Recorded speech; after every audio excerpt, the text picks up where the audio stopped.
Hello there. Do Boris and his team realise they've demolished Christmas, families, livelihoods and businesses?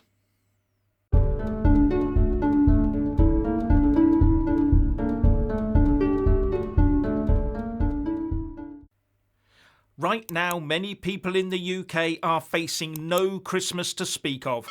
Families will be split apart again, while livelihoods and businesses will be trashed by the government's psychological fear-mongering. Do they realise what they've done? You bet they do. They wanted a shutdown, but couldn't force one, so they used that good old fear factor ploy. And as a result, across social media, stories are emerging of hospitality business owners worrying how they can continue as their order books dry up and cancellations flood in. They worry about paying their staff. They worry about the now inevitable redundancies.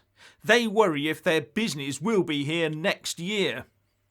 With most of these venues relying on these few short weeks to make the bulk of their annual take.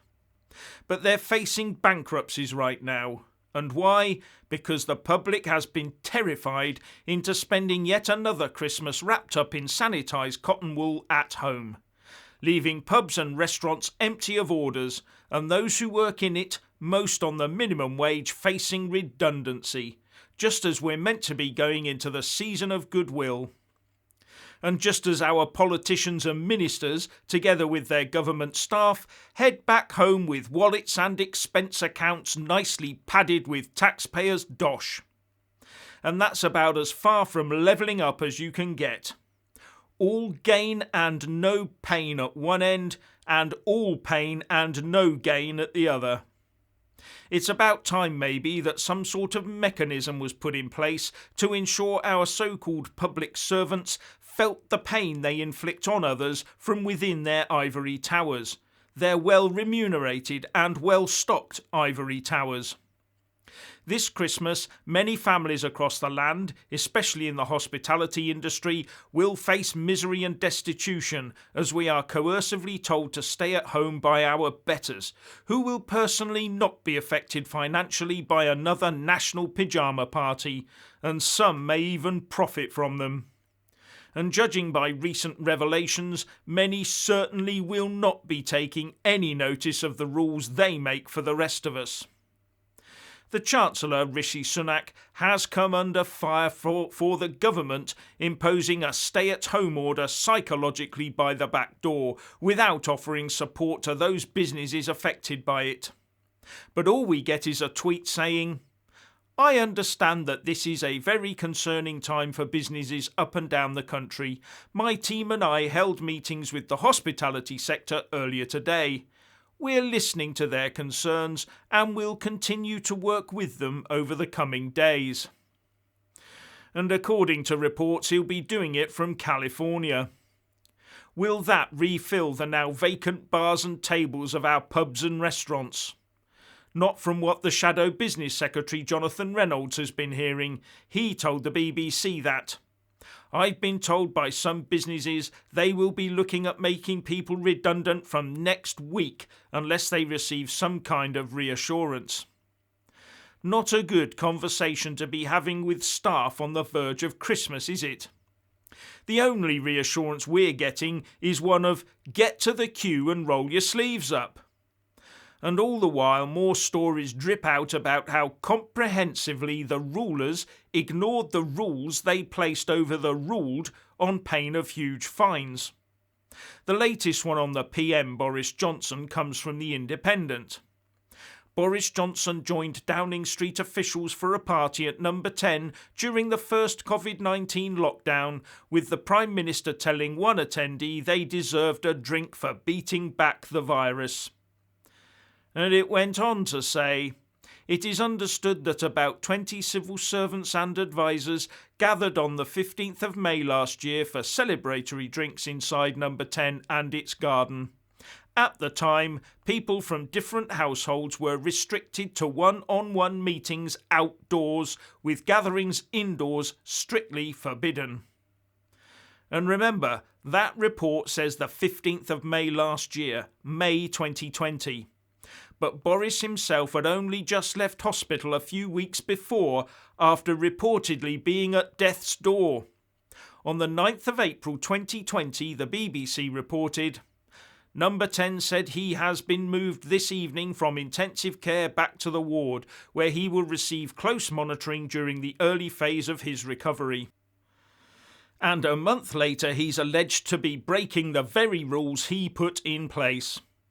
While all around the country, in every nook and cranny, families were making their sacrifices, not seeing elderly relatives, not being beside people when they passed away, missing their grandkids growing up, and businesses folding under the weight of it all. Now, some people are laying the blame for this latest lot at the door of the Chief Scientific Advisor Chris Whitty because of his warning that we should all limit our contact with others in the coming weeks and not mix with people you don't have to. With one Tory MP joined Morrissey, who is also Parliamentary Private Secretary to the Justice Secretary Dominic Raab, tweeting out, Perhaps the unelected COVID public health spokesperson should defer to what our elected members of Parliament and the Prime Minister have decided. I know it's difficult to remember, but that's how democracy works. This is not a public health socialist state. Something echoed by Steve Baker, who said that our public health officers should limit what they say to be within the envelope decided by ministers. And former Tory Health Minister Steve Brine said Whitty had effectively shut the country down with his words alone.